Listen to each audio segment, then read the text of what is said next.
Hello बच्चों, तो स्वागत है आपका अपने प्यार से यूट्यूब चैनल कोटा केमिस्ट्री पर। आज की क्लास में हम लोग क्या करने वाले हैं, बड़ा इंपॉर्टेंट टॉपिक है, अक्सर पूछा जाता है एग्जाम में।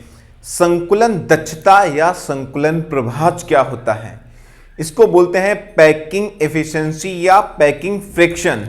तो देखते हैं होता क्या है। सिंपल सी भाषा में पहले थोड़ा समझ लेते हैं कि हमारे पास कोई भी क्रिस्टल जालक है, उसकी जो प्राइमरी यूनिट सेल है, मतलब वो किससे मिलकर बना है, सबसे जो छोटी यूनिट सेल है वो है एक क्यूब, एक घन है। अच्छा, मतलब ओवरऑल आप देखेंगे तो सब घन जुड़ते जाएंगे तो एक क्रिस्टल जालक का निर्माण होता है। अच्छा, हम लोग जानते हैं हमारे पास जो एकक सेल होती हैं वो डिफरेंट टाइप की होती हैं, अलग अलग प्रकार की होती हैं। एससीसी, बीसीसी, ईसीसी, अलग अलग प्रकार से परमाणुओं का बेटा अरेंजमेंट भी होता है, व्यवस्था भी होती है। इसमें संकुलन दक्षता होता क्या है, संकुलन प्रभाज होता क्या, उसको समझना है। तो ओवरऑल एक एग्जांपल ले लेते हैं। जैसे कि हमारे पास सपोज कर लो ये एक एससीसी यूनिट सेल है, सभी को पता है। एससीसी यूनिट सेल क्या होती है, जिसमें सिर्फ कॉर्नर पर एटम प्रेजेंट होते हैं। ऐसी यूनिट सेल को हम लोग क्या बोलते हैं बेटा, एससीसी यूनिट सेल बोलते हैं। इस टाइप से मान लो कॉर्नर पर एटम प्रेजेंट है। कितने कॉर्नर होते हैं यूनिट सेल में, 8 कॉर्नर एटम प्रेजेंट होते हैं। तो हम लोग पिछले लेक्चर में एक घन का आयतन कैसे निकालते हैं ये सीख चुके थे। एक के टर्म में सभी को पता है, घन का आयतन एक क्यूब होता है। रेडियस से रिलेशन निकालकर भी हम लोग आयतन सीख चुके थे, ठीक है ना, क्या होता है। अब पैकिंग एफिशिएंसी क्या बताती है, संकुलन दक्षता क्या बताती, ध्यान दीजिएगा कि जो हमारे पास एससीसी यूनिट सेल है, इसमें जो परमाणु उपस्थित हैं, इन्होंने एक एकक सेल को कितना घेर रखा है, कितना कवर कर रखा है। मतलब जो गोले हैं, जो परमाणु हैं बेटा, वो कितना एकक सेल में भरे हुए हैं और कितना स्थान खाली है, इसी को क्लियर करने के लिए हम लोग पढ़ते हैं बेटा संकुलन दक्षता। बात समझ में आ रही है, संकुलन क्षमता। तो हम लोग देखेंगे जो एससीसी यूनिट सेल होती है, इसमें कोने पर एटम होते हैं। तो आप देखेंगे जो बीच वाला बेटा बीच वाला स्पेस देखेंगे, बीच वाली जो जगह होती है वो सब क्या होती है बेटा, खाली होती है। आप कहीं से भी जाएंगे तो खाली जगह होती है। कोई भी आप सॉलिड ले लेंगे बेटा, 100% सॉलिड होता नहीं है। सभी में परमाणु गोले हैं भाई। गोले को आप किसी भी टाइप से जोड़ के देखेंगे, ऊपर से रख दें, स्पेस तो रहना ही रहना है। कैसे भी आप देखेंगे तो कोई ज्यादा इसको इश्यू नहीं लेना बेटा। तो ये हमारे पास क्या हो जाएगा बेटा, स्पेस किसी भी टाइप से आप अरेंजमेंट करेंगे, उनके बीच आपको स्पेस दिखेगा। तो चलिए बात करते हैं कि आखिर कितना परमाणु क्या करते हैं, एक एक सेल को कवर करते हैं। तो डिफिनीशन समझ में आती है। डिफिनीशन क्या होगी कि विभिन्न एक एक सेलों में जो गोले हैं बेटा, चाहे एससीसी, बीसीसी, एफसीसी किसी के ले लें बेटा, एक एक सेल में जो अलग अलग गोले होते हैं बेटा, अरेंजमेंट अलग अलग होता है। तो एक एक सेल में गोलों द्वारा कुल परमाणुओं का घेरा हुआ आयतन हम लोग अगर उसको निकालेंगे, कितना परमाणु को घेरेंगे, उसी को हम लोग संकुलन दक्षता या संकुलन क्षमता बोलेंगे। प्रतिशत में इसको निकाला जाता है। अगर प्रतिशत में नहीं निकालेंगे तो उसको बोलेंगे संकुलन प्रभाज। संकुलन प्रभाज का मतलब भिन्न होता है, तो वो भिन्न के रूप में आएगा। तो चलिए स्टार्ट करते हैं और देखते हैं हम लोग कैसे संकुलन दक्षता निकालते हैं अलग अलग सेलों के लिए। यहां पर हम लोग बात करेंगे, जैसे हमने बात की एससीसी की, पहला हमारे लिए क्या आ जाएगा बेटा, एससीसी आ जाएगा, ठीक है ना। फार्मूले की बात कर लें क्या थोड़ा सा, चलिए संकुलन दक्षता की बात कर लेते हैं। तो ये हमारे पास फार्मूला हो जाएगा संकुलन दक्षता या संकुलन क्षमता भी इसको बोलते हैं बेटा। पैकिंग एफिशिएंसी बोला जाता है इसको, शॉर्ट में इसको पीई लिख लेते हैं, पैकिंग एफिशिएंसी। इसको ईटा से रिप्रेजेंट किया जाता है बेटा, किससे रिप्रेजेंट किया जाता है, ईटा से रिप्रेजेंट किया जाता है। फार्मूला लिख लेते हैं। तो अब हम लोग क्या निकालेंगे बेटा, आयतन निकालेंगे परसेंट में, किसका, परमाणु कितना घेरते हैं। तो हम लोग जानते हैं यहां पर फार्मूला क्या बनने वाला, ध्यान दीजिएगा, 4/3 पाई आर क्यूब, क्योंकि गोले का आयतन क्या होता है बेटा, 4/3 पाई आर क्यूब होता है। कितने परमाणु हैं तो उसके लिए हम लोग जेड लगा लेते हैं। एससीसी के लिए 1 होता है, कई बार सीख चुके हैं पिछले लेक्चर में। बीसीसी के लिए वैल्यू 2 होती है, परमाणुओं की जेड इफेक्टिव निकाल चुके हैं। और एफसीसी के लिए बेटा कितनी होती है, 4 होती है। पीछे जिसने लेक्चर कवर नहीं किए हैं वो कंप्लीट कर लें। और घन का आयतन क्या होता है, क्यूब होता है, एक क्यूब होता है। तो ये हमारा क्या हो जाएगा बेटा, एक क्यूब का आयतन हो जाएगा, घन का आयतन हो जाएगा, एक यूनिट सेल का आयतन हो जाएगा, ठीक है ना, घन का आयतन हो जाएगा। बात समझ में आ रही है। और ये हमारा किसका आयतन हो जाएगा बेटा, ये स्पेयर गोले का या परमाणु का आयतन हो जाएगा, जो हमने परमाणु ले रखा है। ये परमाणु की संख्या हो जाएगी, गोले का आयतन, ठीक है ना। और ये हमारा क्या हो जाएगा बेटा, परमाणुओं की संख्या हो जाएगी, परमाणुओं की संख्या। बात समझ में आ रही क्या? अच्छा, परसेंटेज हमें निकालना बेटा, परसेंटेज में तो इंटू क्या कर देंगे, 100 कर देंगे, तो संकुलन दक्षता आ जाएगी। अगर इंटू 100 नहीं करेंगे तो संकुलन प्रभाज होगा। इसमें बच्चों को डाउट आ जाता है, तो इसलिए ध्यान रखिएगा, प्रभाज का मतलब भिन्न होता है, तो इसके बटे सिर्फ इसके बटे करेंगे, इंटू 100 नहीं करेंगे। अगर संकुलन दक्षता निकालेंगे तो इंटू 100 कर देंगे। तो फार्मूला शायद सभी को समझ में आ गया होगा। चलिए स्टार्ट करते हैं एससीसी, बीसीसी और एफसीसी को, और निकालते हैं इनका क्या बेटा, आयतन, और आयतन से देखेंगे कि परसेंटेज के टर्म में कितना आएगा।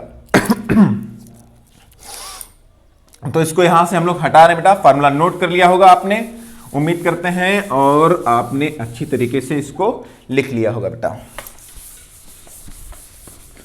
तो आप तैयार हैं? बिल्कुल, आप पहले ही निकाल चुके होंगे उम्मीद करते हैं। तो देखते हैं भाई एससीसी के लिए क्या आने वाला बेटा, आप भी खुद से ट्राई करें। एससीसी के लिए जाएंगे, ईटा इक्वल टू वैल्यू लगाएंगे, तो यहां पर 4/3 पाई का वैल्यू लगा लेंगे बेटा ना। पाई का वैल्यू कितना होता है, 22/7 इंटू आर क्यूब इंटू 100 हो जाएगा बेटा। 100 किस लिए, क्योंकि हमें परसेंटेज में निकालना है बेटा। नीचे क्या हो जाएगा, ए क्यूब। अच्छा, बात अभी खत्म नहीं होती है, बात अभी खत्म नहीं होती। क्यों? क्योंकि हमको आर कैंसिल आउट करना, नीचे ए है ऊपर आर है, कैंसिल आउट नहीं होगा। क्या ए का रिलेशन पता है? हाँ पता है, एससीसी के लिए क्या होता है, ए इक्वल टू 2r होता है। क्या हम ए की जगह 2r की वैल्यू लगा सकते हैं? हाँ, यहां वैल्यू लगाएंगे तो हमारे पास क्या हो जाएगा, 4/3 into 22/7 into R cube into 100। बात समझ में आ रही होगी बेटा। ए की जगह वैल्यू लगाएंगे तो यहां पर क्या हो जाएगा, 8r क्यूब, जो हम पहले निकाल भी चुके हैं, लेकिन फिर भी मैंने निकाल के दिखा दिया। 8r क्यूब आ जाएगा बेटा, आर क्यूब से आर क्यूब कैंसिल आउट हो जाएगा बेटा। क्या ये आप कैलकुलेशन कर पाएंगे बेटा, 4/3 28 ऐसे कर पाएंगे बेटा? ये 2 हो जाएगा, इसको सॉर्ट करेंगे बेटा, ये 11 आ जाएगा। आप कट पिट करेंगे तो कट पिट करके बेटा कैलकुलेशन कर सकते हैं। तो यहां से नियर अबाउट आंसर जो आएगा वो 52.3% आ जाएगा। नियर अबाउट कितना आ जाएगा बेटा, नियर अबाउट आ जाएगा आपका पैकिंग एफिशिएंसी जो है, संकुलन दक्षता जो है वो 52.3% निकल के लगभग आ जाएगी। क्या इतनी बात समझ में आई सभी को? इतना तो बेटा कैलकुलेशन कर ही लेंगे ना सभी लोग। तो इस टाइप से हमने क्या किया, एससीसी यूनिट सेल की संकुलन दक्षता को निकाला। अगर संकुलन प्रभाज की बात करता तो हमको पता है इंटू 100 नहीं करते, इंटू 100 नहीं करते, तो ध्यान दीजिएगा, इसको फिर से 100 से डिवाइड कर देंगे तो संकुलन इधर मैं लिख देता हूं, तो हमारे पास संकुलन प्रभाज आ जाएगा। तो संकुलन प्रभाज अगर वैल्यू लिखनी होगी तो कैसे लिखेंगे, इस वैल्यू को 100 से डिवाइड कर दीजिए तो 0.523% में नहीं आएगा बेटा, ये हो जाएगा हमारा संकुलन प्रभाज। क्या इतनी बात समझ में आ रही है? संकुलन प्रभाज की वैल्यू क्या आ जाएगी, 0.523, 100 से डिवाइड कर देंगे। अगर परसेंट के टर्म में नहीं लिखते हैं तो संकुलन प्रभाज होता है, परसेंटेज के टर्म में लिखेंगे तो क्या हो जाएगा बेटा, पैकिंग एफिशिएंसी, संकुलन दक्षता या संकुलन क्षमता हो जाएगी। उम्मीद करते हैं कि आप लोगों को एससीसी यूनिट सेल का समझ में आ गया होगा कि एससीसी यूनिट सेल की संकुलन दक्षता कैसे निकाली जाती है। चलिए नोट करिए बेटा, स्क्रीनशॉट ले लीजिए। हम लोग बात करते हैं बेटा किसकी, बीसीसी यूनिट सेल की बात करते हैं। यहां तक क्लियर हो गया होगा सभी को। एक और इंपॉर्टेंट पॉइंट यहां पर रुक जाता है, रह जाता है बेटा, ध्यान दीजिएगा। एक पॉइंट जो इंपॉर्टेंट है कि कई बार क्वेश्चन आपसे पूछ सकता है कि अगर 52.2% जो ओवरऑल घन है, क्यूब है, उसमें परमाणु घेरे हुए हैं, तो बताइए खाली स्थान कितना होगा, रिक्त स्थान कितना होगा। तो मैं रिक्त स्थान यहां पर लिख रहा हूं, उम्मीद करते हैं आपको दिख रहा होगा। बताइए जरा रिक्त स्थान कितना होगा, ये भी कई बार क्वेश्चन पूछा जा चुका है। तो देखते हैं जरा रिक्त स्थान कितना निकलेगा बेटा। टोटल कितना होता है, 100%, परसेंटेज के टर्म में टोटल कितना होता है, 100%। 52.3 अगर गोले घेरे हुए हैं तो स्पेस कितना होगा, खाली स्थान कितना होगा, तो आप आराम से उसको 100 से माइनस कर देंगे तो यहां पर 47.7% निकल के आएगा। ये 47 पॉइंट क्या होगा, खाली होगा। मतलब एससीसी यूनिट सेल देखेंगे तो एससीसी यूनिट सेल जो हमारे पास होती है बेटा इस टाइप से, इसमें आपको दिखेगा, इसमें काफी ज्यादा स्पेस छूटा हुआ होता है, एटम्स कम से कम कवर करते हैं बेटा। ये जो आपको बॉल दिख रही है 1/8 कॉन्ट्रीब्यूशन से आती है। क्या ये आपको क्लियर हुआ कि रिक्त स्थान कितना होता है, पैकिंग एफिशिएंसी निकाल ली, संकुलन प्रभाज भी निकाल लिया। अब हम लोग किसकी बात करेंगे, हम लोग बात करेंगे बेटा बीसीसी की। तो चलिए तो देखते हैं भाई बीसीसी यूनिट सेल क्या कहती है। तो मैं इसको इरेज कर दूं बेटा, इसको मैं इरेज कर रहा हूं यहां से। तो हमारे पास फिर से देखिए क्या होता है, बीसीसी यूनिट सेल। भाई बीसीसी यूनिट सेल के लिए हमको क्या निकालना है, पैकिंग एफिशिएंसी निकालनी है। फार्मूला पता है, यस ऑफ कोर्स पता है, 4/3 पाई आर क्यूब, पाई की वैल्यू लगा देंगे 22/7 भाई इंटू आर क्यूब होता है, ये तो हमें को बचपन से रटा है बेटा। जेड की वैल्यू बीसीसी के लिए सभी लोग निकाल चुके हैं, जेड इफेक्टिव कितना होता है 2 इंटू क्या कर देंगे बेटा 100 कर देंगे, क्यों भैया, क्योंकि परसेंटेज में निकालना है। नीचे क्या आ जाएगा a cube r r cancel out करना है, एक ही टर्म में चाहिए। क्या रिलेशन पता है, क्या रिलेशन पता है, हाँ पता है भाई, BCC body centre unit cell में क्या होता था 4r इक्वल टू a√3, पिछले लेक्चर देखेंगे, आपको रिलेशन आसानी से आ जाएगा। क्या a की वैल्यू निकाल सकते हैं, निकाल सकते हैं, 4r बराबर क्या हो जाएगा बेटा 4r/√3। यहां पर हम लोग वैल्यू लगाएंगे और जैसे ही वैल्यू लगाएंगे हम लोग डायरेक्ट निकाल भी चुके हैं, 4/3 into 22/7 into R cube into 2 into 100 divide by, यहां पर वैल्यू कितनी हो जाएगी बेटा 4r³, ये लगाएंगे बेटा a की वैल्यू तो ये हो जाएगा 4r/√3 का क्यूब करेंगे बेटा, बात समझ में आ रही है। और जैसे ही इसको आप क्यूब करेंगे तो देखिए जरा यहाँ पर क्या आ जाएगा, हटा दें इसको जरा, यहाँ से आप डायरेक्ट भी पिछले लेक्चर में निकाल चुके हैं, तो यहाँ पर आ जाएगा आपको बेटा 64r³ क्यूब करने पर क्या आएगा, बट अपॉन में क्या आ जाएगा 3√3। आर से आर क्यूब कैंसिल आउट हो जाएगा। क्या ओवरऑल आप कैलकुलेशन कर पाएंगे, आपको कैलकुलेशन करना है केवल, इसको मैं हटा देता हूं। आप बेटा लेक्चर के साथ साथ नोट करते रहिए, तो यहां पर हम लोग क्या करेंगे, यहां पर हम लोग इसको कैलकुलेट कर पाएंगे, आराम से कैलकुलेट कर पाएंगे, इसको करेंगे तो यहां पर आपका कितना आ जाएगा बेटा, यहां पे आप करेंगे तो ये आपका 16 आ जाएगा, ठीक है ना, 16 आ जाएगा। यहां से इसको आप और सॉर्ट कर सकते हैं, यहाँ से 11 कर सकते हैं, यहाँ से 8 कर सकते हैं, और इसको तुम हल्का कर सकते हो जितना चाहो, और ओवरऑल तुम्हें कट करके क्या करना बेटा आंसर निकालना है। तो जो इसका आंसर आता है मैं बता दूं, फाइनली आप कैलकुलेशन तो कर ही लेंगे बेटा, इसका जो आंसर आएगा 68.05 नियर अबाउट, जो मैं यहाँ पर आंसर लिख रहा हूँ वो नियर अबाउट लिख रहा हूँ बेटा। तो इसकी वैल्यू जो है वो क्या आ जाएगी, पैकिंग एफिशिएंसी की वैल्यू आ जाएगी 68.05%। आपसे क्वेश्चन पूछ सकता है कि बताइए इसमें स्पेस कितना खाली रहेगा, रिक्त स्थान कितना रहेगा, तो रिक्त स्थान हम लोग निकाल सकते हैं। क्या ये चीजें समझ में आ रही है बेटा, खट से वैल्यू रखनी है, आराम से लेक्चर को रिवाइज करके देखेंगे, आसानी से कर पाएंगे। भाई गोले का आयतन 4/3 πr³ होता है, वैल्यू लगा दी। कितने गोले होते हैं, बीसीसी में 2 होते हैं।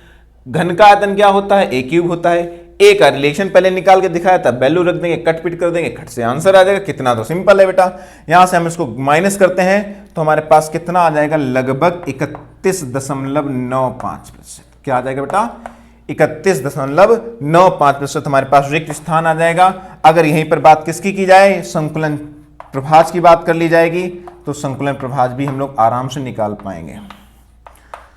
संकुलन प्रभाज बेटा क्या होता है, इसको बस 100 से डिवाइड कर देना है, क्योंकि परसेंटेज में नहीं लिखना होता है, तो 0.685 आ जाएगा। कितना आ जाएगा बेटा 0.685, परसेंटेज में नहीं आया तो ये हमारे लिए संकुलन प्रभाज हो जाएगा। इस टाइप से क्वेश्चन पूछे जाते हैं, आप देखेंगे काफी ज्यादा आपको क्या लगेंगे बेटा, ये आसान लगेंगे। ठीक है ना, क्लियर हुआ। चलिए हम लोग बात करते हैं अब बेटा, क्लियर हुआ, आपको समझ में आ रहा है या नहीं। अच्छे से लेक्चर को रिवाइज करें, हर चीज को बेटा नोट पॉइंट करें बेटा, नोट करते जाइए, अच्छे से समझिए, एकदम चीजें आपको आसान लगेंगी। चलिए बात, तो इसको इरेज करते हैं बेटा। इसको इरेज करने के बाद हम लोग बात करेंगे किसकी बेटा, एफसीसी। अब हम लोग बात करते हैं एफसीसी यूनिट सेल की। फिर से हमारे पास क्या है, बहुत ही इजी है बेटा। कैसे करेंगे, पैकिंग एफिशिएंसी निकालनी है, हमको पता है गोले का आयतन लगाना, फार्मूला हम लोग देख चुके हैं, 4/3 πr³ होता है, पाई की वैल्यू लगा देंगे, इंटू r³ है बेटा, परसेंटेज में निकालना होता है, पैकिंग एफिशिएंसी 100 कर देंगे। नीचे फिर से वही क्या आ जाएगा बेटा, एक घन का आयतन a³ होता है, रिलेशन पता है एफसीसी में 4r बराबर a√2 होता है। 4r बराबर कितना होता है बेटा, a√2 होता है। हालांकि हम लोग इसकी पहले वैल्यू निकाल चुके हैं, लेकिन फिर भी हम यहाँ पर रिलेशन निकालना चाहेंगे। a की वैल्यू निकालेंगे, a की वैल्यू निकाल के यहाँ रख देंगे, तो 4/3 इंटू 22/7 इंटू r³ इंटू 100 और डिवाइड करेंगे तो a की जगह बेटा कितना रख देंगे, a की वैल्यू रख देंगे आके। a की वैल्यू क्या आएगी, 4r/√2 का क्यूब। इसको हम लोग सॉर्ट आउट करेंगे यहां पर, तो हम लोग देखेंगे यहां पर क्या निकल के आ जाएगा। फिर से मैं लिख देता हूं, 4/3 into 22/7 into r³ into 100 divide by 4r³ करेंगे, 64r³ हो जाएगा। नीचे आ जाएगा बेटा 2√2, और यहां से क्या होगा, यहां से हम लोग देखेंगे r³ से r³ कैंसिल आउट हो जाएगा, 2 से इसे और सॉर्ट कर सकते हो, 32 हो जाएगा। इसको 32 को भी सॉर्ट आउट कर सकते हो आप, ये 8 हो जाएगा, है ना। इसको भी आप, यहां पर एक चीज हम लोग मिस कर रहे हैं, ध्यान दीजिएगा, एक चीज मिस करें बेटा, इंटू जेड कहां गया, इंटू जेड बेटा कहाँ गया, इंटू जेड, जेड तो एटम का नंबर्स भी तो लगाना था, इंटू 100 हो जाएगा, तो 4 भी तो रहने वाला था, इंटू 4। भाई एटम्स, कितने एटम्स होते हैं एफसीसी में, एफसीसी का जेड कितना होता भाई, 4 होता है, तो इंटू 100 हो जाएगा, इंटू क्या होगा 100। अब यहां पर हम लोग देखेंगे तो ये क्या होगा, 4 इंटू 100 रहेगा, तो इसको आप और भी शॉर्ट करते जाइएगा, यहां पर 2 आ जाएगा। ओवरऑल आप कैलकुलेशन कर लेंगे तो यहां से कट पिट के आंसर कुछ ना कुछ निकल के आएगा। कैलकुलेशन आप पर छोड़ते हैं बेटा, आप 11th या 12th में बेटा लेक्चर को कंप्लीट कर रहे होंगे, तो उम्मीद करते हैं कैलकुलेशन तो कर ही लेंगे, ठीक है ना, कैलकुलेशन तो कर ही लेंगे बेटा। तो अब हम लोग क्या करेंगे, यहां पर बात करेंगे इसका आंसर क्या आने वाला है। तो हम लोग जब इसको सॉल्व करेंगे, मैं थोड़ा सा ऊपर लिख देता हूं यहां से इस रिलेशन को हटाकर, तो हमारे पास जो वैल्यू आ जाएगी वो आ जाएगी 74% नियर अबाउट। कितनी आ जाएगी, 74% नियर आउट आएगी। और मैं आपको बता दूं कि किसी भी क्रिस्टलाइन सॉलिड में, किसी भी क्रिस्टलीय ठोस में जो सबसे बढ़िया पैकिंग हो सकती है, मैक्सिमम पॉसिबल पैकिंग हो सकती है, जो हमारे पास संकुलन क्षमता हो सकती है वो 74% 74% हो सकती है, इससे ज्यादा नहीं हो सकती। आगे हम लोग बात करेंगे सीसीपी क्यूबिकल क्लोज पैकिंग या एससीपी हेक्सागन क्लोज पैकिंग, उसकी भी संकुलन दक्षता 74% आएगी, क्योंकि 74% 74% मैक्सिमम पैकिंग एफिशिएंसी है बेटा, मैक्सिमम एफिशिएंसी है। सीसीपी क्यूबिकल क्लोज पैकिंग और हेक्सागन क्लोज पैकिंग के बारे में हम लोग आगे डिस्कस करने वाले हैं, आगे के लेक्चर्स में डिस्कस करेंगे बेटा।